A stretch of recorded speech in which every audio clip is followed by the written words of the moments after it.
Hey everyone, I just want to warn you. What I'm about to share with you is not for the faint of heart.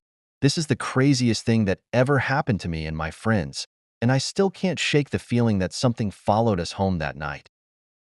It all started on a chilly October night.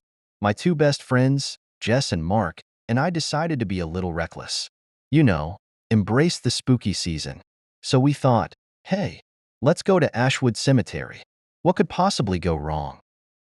Big mistake. We walked through the rusty gates to the cemetery. The atmosphere was electric, in a scary way. The moonlight made the gravestones look like they were glistening, and every rustle of leaves seemed like a whispering ghost. We huddle in a circle. We decided to try something we'd seen in horror movies, a seance. I know. What were we thinking? But with all the adrenaline pumping through our veins, we thought, what's the worst that could happen? So there we were, connected by our hands, chanting and calling out to the spirits.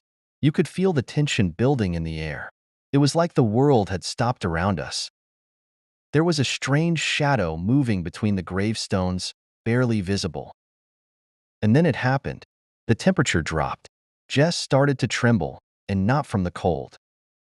She looked at us with these big, wide eyes, and suddenly her voice changed, deep, raspy.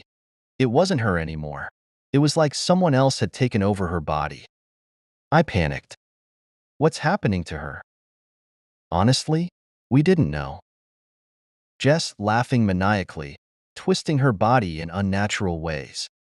We tried to shake her back to her senses, but it was like trying to wake someone from a nightmare. She was trapped inside her own body. We didn't know what to do but get her home. But something had followed us that night. The moment we stepped out of that cemetery, Jess became this completely different person. She would stare blankly into space, laugh at things that weren't there, and sometimes scream at the walls. It was as if she was living in two worlds.